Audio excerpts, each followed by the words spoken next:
Today's class is the record of the process of program development, which should have been finished in the previous week.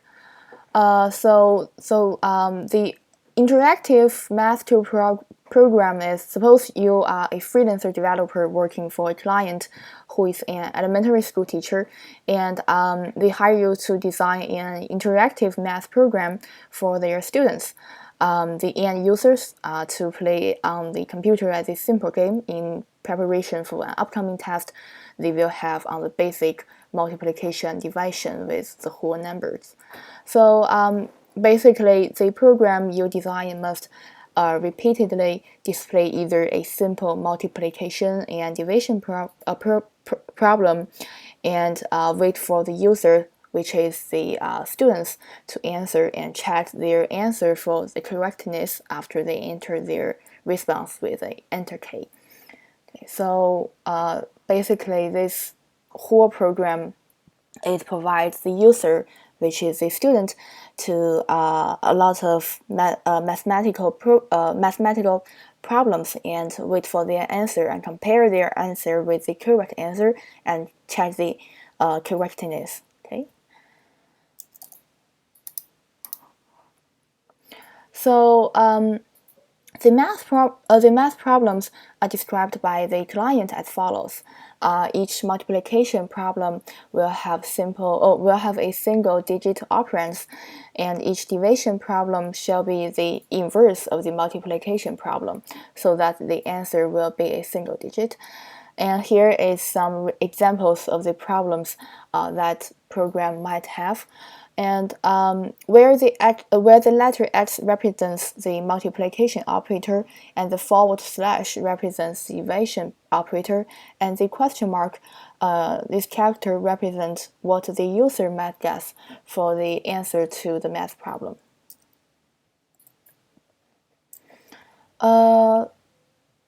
First of all, you need to have the problem refinement, which is an interactive process in which, as a user or client interact with you, the developer, clarify the objectives and the details of the program. So as you refine the problem, suppose you make the following suggestions to your client and they approve of those choices. The program will display this greater than character as a prompt character to let the user know it is waiting for an answer that they type use the keyboard. And if you press the Q key, the program will terminate. And the ultimate goal of the process of the program development is to create a precise and unambiguous problem statement. So it's called the requirement specification. Assuming the Python program is run on the command prompt in the terminal or run in the IDLE, it should display the as general showing below. Okay, so for example, the first line should be the program's file names, and it will prompt the a welcome statement and give the problem to the user, and the user should enter their answer, and if the answer is correct, it will give you the correct feedback, and if it is wrong, it will give the incorrect feedback. And give another, and repeatedly give the same problem until the user gives the correct answer. And if the user want to terminate this program, they just type the Q key, and it will give the program should give the another message indicating that the program will be terminated. Okay, and so there are actually 4 possible input response for the end user. Just like I said, if they type correct numeric answer, or they can type an incorrect numerical answer, or if they want to type, if they want to terminate the program, they should type the letter Q, or they can type something like invalid. The problem statement is supposed to state what the program does in the case of an invalid answer, and if it does not, the problem statement must be refined again.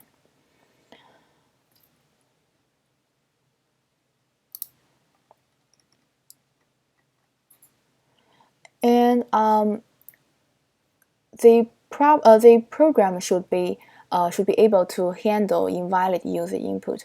And in this situation, for this MathQ program, after some discussion with the client, make a reasonable decision of what the program does for the invalid input. So when the end user enters any input other than the whole number or a letter Q, the program will display a simple error message and redisplay the question prompt. This is an example of the error message. Having created an informal but process problem statement, we are ready to design the master program. And there are several schools of thought on the program design. We start with recommended top-down approach. And in this approach, we start with descriptions of the tasks the program needs to accomplish. And we gradually arrange and take on each task in turn and decompose it into smaller, simpler tasks. And eventually, these small tasks will be converted into the program code. This list is not a description of the program control flow. It's just a set of some of the tasks that the program has to do. And the tasks are not given in any particular order. It's just based on what is observed in the examples. So the first of all, they need to display the startup message and generate a random math question and a solution, and display the question and get a valid response, and compare the response with the correct solution and check this correctness of this user's response, and display the exit message if the user wants to terminate the program. A rough program design is written in terms of the language commonly called pseudocode to consider every task instance that must be accomplished. So regardless of the programming language, its pseudocode is written as comments. So basically, the pseudocode will not be able to actually run in the Python. However, it's like a comments to tell the designer or other users how to run this code and how the logic of this code. So the pseudocode is like the Python language written by computer scientists. It's a language that is part of programming language and part English, involving to describe the program in an English style, and it does not have a strict style. And the style of pseudocode shown in this unit is loosely based on an idea called literate programming. And each pseudocode task is enclosed in pair of this angle bracket, and it's called a chunk. And sometimes a chunk must be decomposed into subchunks and simpler tasks. And if a Python keyword is used anywhere in the pseudocode, it will be underlined. A simple task of a chunk will eventually be replaced by a single statement. So here is an example of the pseudocode in our program. And the very first line, this pound key with this math_q, is a chunk definition. It means that the task math_q is defined by the following sequence of statements and chunks it contains. So it is the outermost chunk referring to the whole program file. And most of the pseudocode of math_q are simple statements. For example, set keep asking question to be true is almost explicitly starting that we need a variable here named keep asking questions, and that we will have its value to a logic value, and this Boolean logic is simple and understandable, where there are two logic values commonly recognized as true or false. The context of these logical values will always be different among programming language. So for now, moving on each chunk in turn within the math queue, decomposing them into simpler tasks. And the next chunk that follows it is a generation of random math questions with its solution. So we must pick two one-digit number randomly, and we also must pick an operation, either multiplication or division, randomly. And since this program will eventually be written in Python, the randomness of the math question by using functions. And a function in a programming language is similar to a mathematical function, and its argument, and each argument has a value. And in math writing, for example, we define a function named fx, and their context is calculating the x powered by 2. So this fx is a function whose value is assigned to x powered by 2. And in computer science term, we see this fx is a function that returns the square of 2. Assume that the questions generated will use two numbers chosen in the first two subtasks. For example, the first one is set the first number to a random integer in 0 to 9, and the second one is set the second number to a random integer in from 0 to 9. And if you notice, two Python keywords are mentioned in this decomposition, if and else. Recall that Python can execute different blocks of codes based on an initial condition that is described as an expression. The parenthesis in the header line does not have to be necessarily specified unless the program needs to generate a complex expression to be evaluated. And when the compression has a true value, only the true statement block will be executed. Otherwise, the false statement block will be executed. After one of the statement blocks is executed, the next instruction Python executes is the statement that follows on the next line, that is after the else statement block. So basically, the logic is similar as the bash shell we used before. And decomposing the first subchunk of the generation of math questions, which is creating multiplication questions and solutions.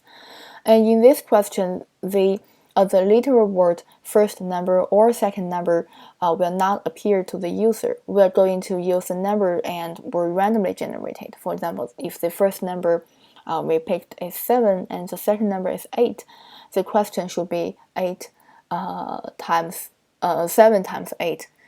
Okay. And eventually, the words of the question will be properly represented as variables in the programming code. The division question requires some ingenuity. Recall the problem statement for division problem. Each division problem shall be the inverse of multiplication problem, so that the problem will be a single digit. So we can generate a multiplication problem such as 7 times 6, and calculate the answer, and then swap the value of the answer with the first number by variable assignment, and therefore turning the question into division at the same time, and whose answer is a single digit. In this example, it should be 7. Here is the pseudocode of decomposing the second subchunk of the division problems. The preceding refinements discussed for the generation of math questions will eventually become the instructions to implement the chunk for the math program. And the decomposition and refinement process should be repeated for each of the other second level chunks written in task with math. And ensuring a valid response from the user requires evaluation of their response. When it is not valid, make them try again and keep doing this. Other than when the user attempts to enter a valid response, and that this is in fact a loop. So the hardest task of this program in the second level chunk is figuring out how to design a subchunk to check if the response is valid. Validating input from the user sometimes requires more code than the rest of the program.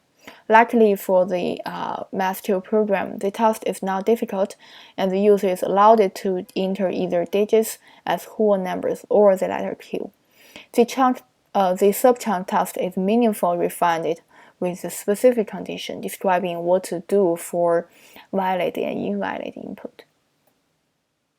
So basically, if the response is all digits or it is just a Q, set the response is not valid to false.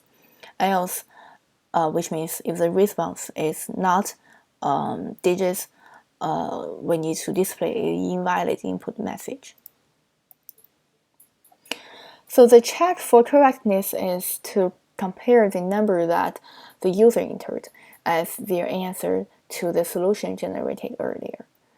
So if the response equal to the solution, it will display a correct response message, or it will display the incorrect response message. However, the resulting answer based on the second level chunk, this displays the question get valid response could be letter Q when the user wants to quit the program anytime. So the chunk must be refined again to include this possible of valid input.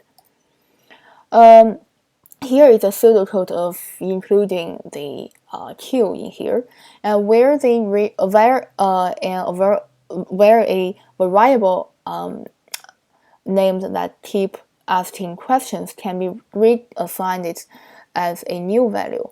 The value of that variable is the expression of the outer while loop condition currently written in the pseudocode as a second simple statement of Math2.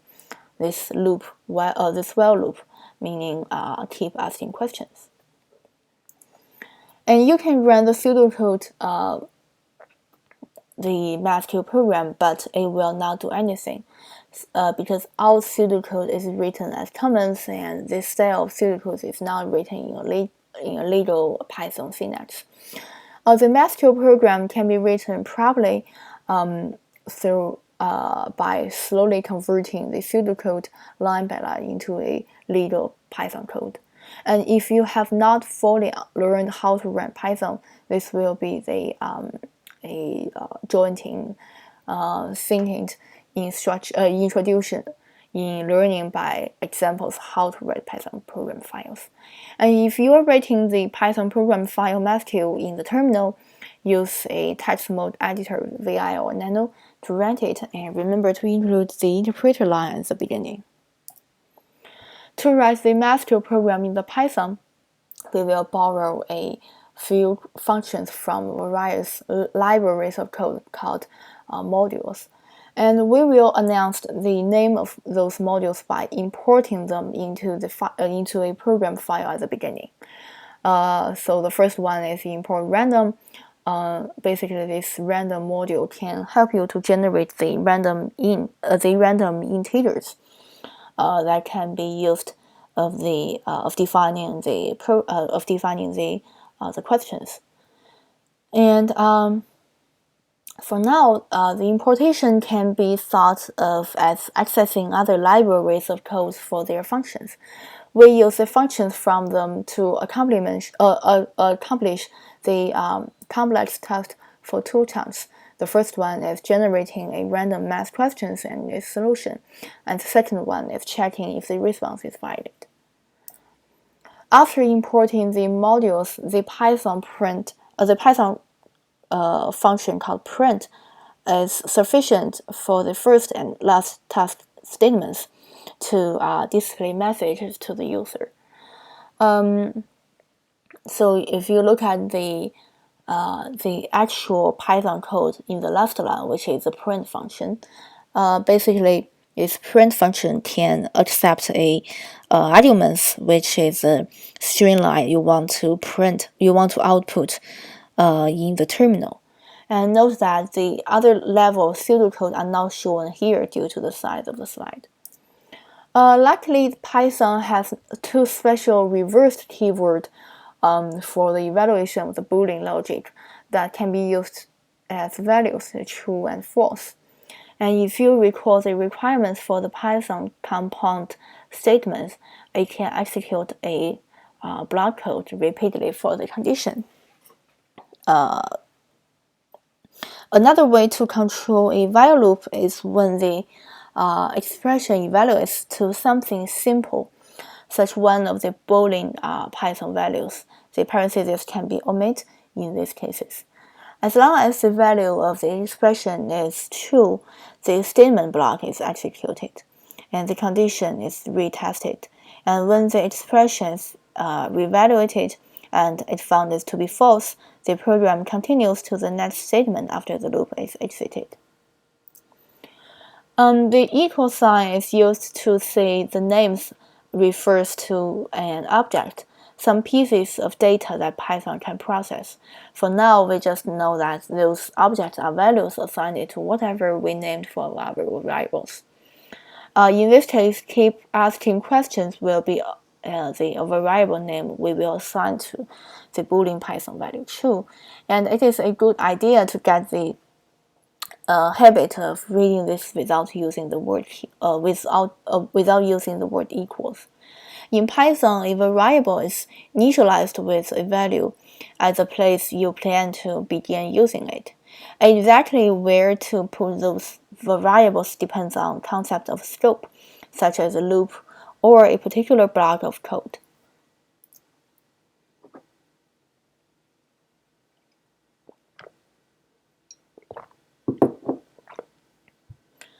The outer lines of pseudocode have now been changed to legal Python code, so we can now move on to the substance.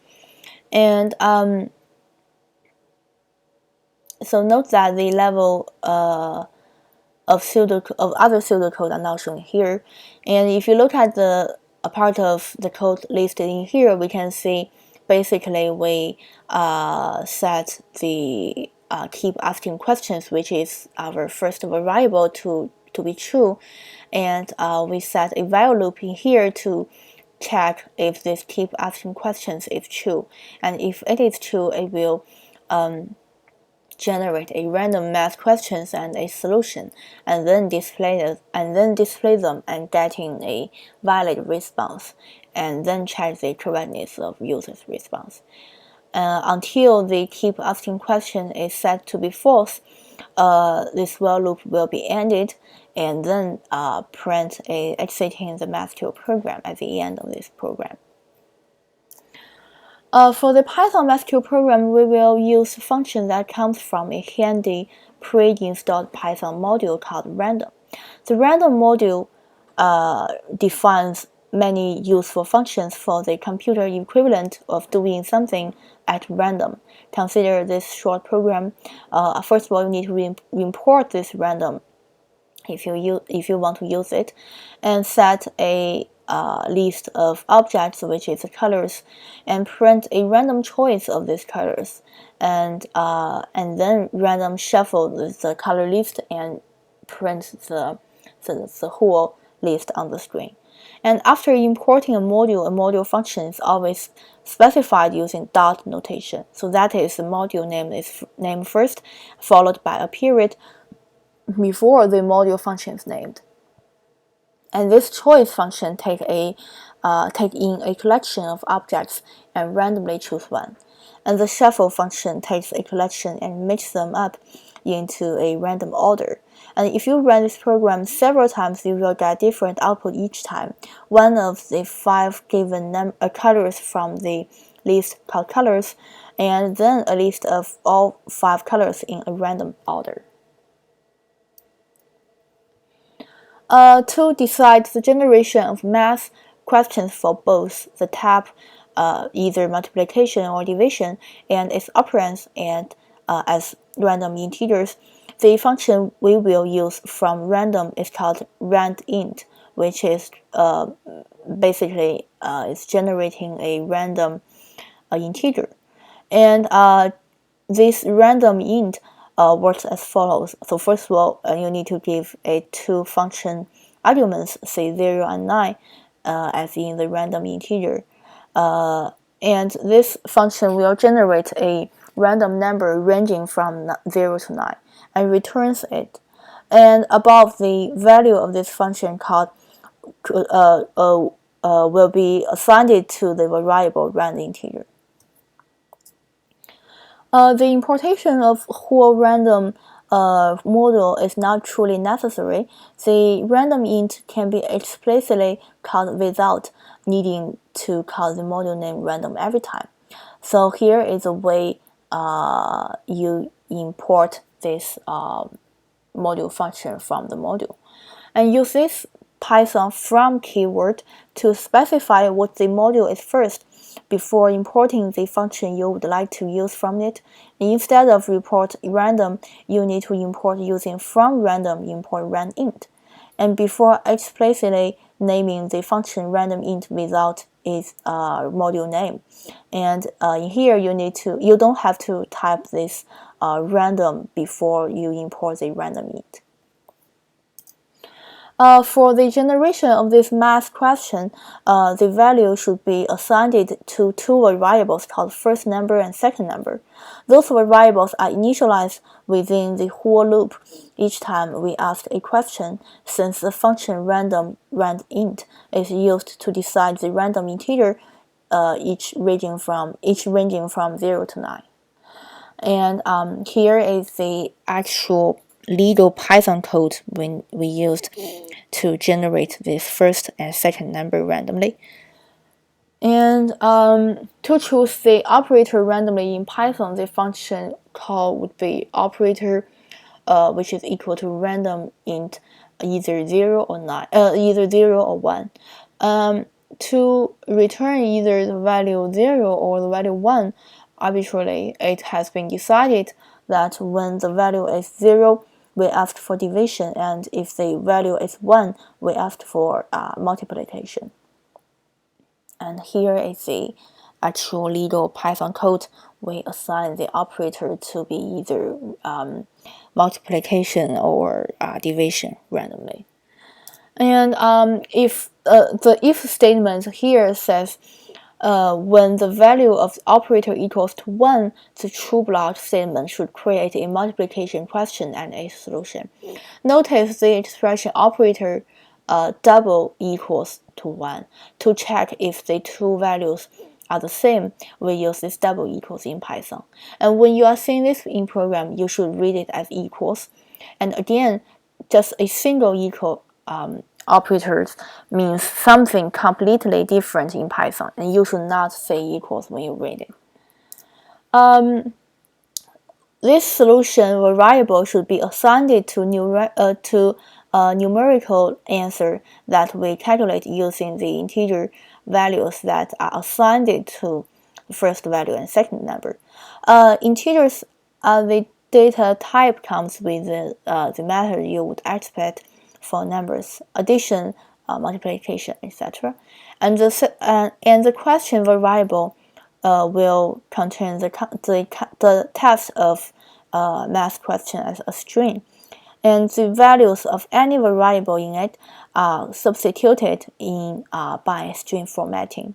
For the division question, the value assigned to solution and first number will be swapped in Python by using tuple assignment. The solution variable is a numerical answer that we calculate using the multiplication operator in Python. Notice how the literal values assigned the first number and the second number does not necessarily have to be known, and it's stated for each operation because its value will be swapped for the division questions. String formatting substitutes parts of the string with a value given in a string format list. If more than one item is to be substituted in the string, we must be specified in order from left to right within parentheses.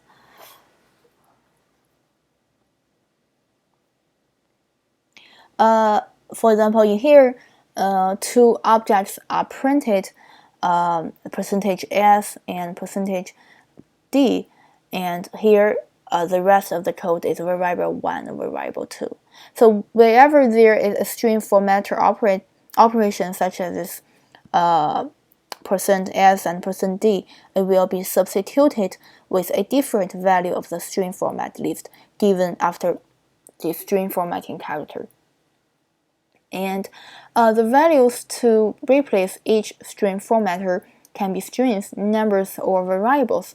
Python would always evaluate these items, but those items must respect the expected string formatter operator.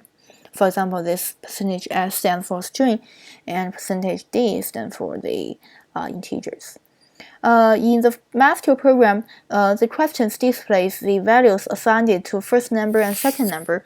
We drop the question mark. It will be prompt to the user later in the programs. So all that remains now is to do the swap of values between the first number and the solution. And recall that each division problem shall be the inverse of a multiplication problem, so that the answer will be a single digit. And since we know how the Python generally interprets statements left to right and how the variable assignment works, we can use a tuple assignment to swap the values of first number and solution in a single Python statement. So in fact, this statement simultaneously does two variable assignments. The first one, it assigns the previous initial value of first number to solution, and then it assigns the previous initial value of solution to the first number. And this value is before the solution variable was reassigned to the object that was originally assigned to the first number. So here we have a completed translation of the math question generation chunk, and we can move on to the next chunk.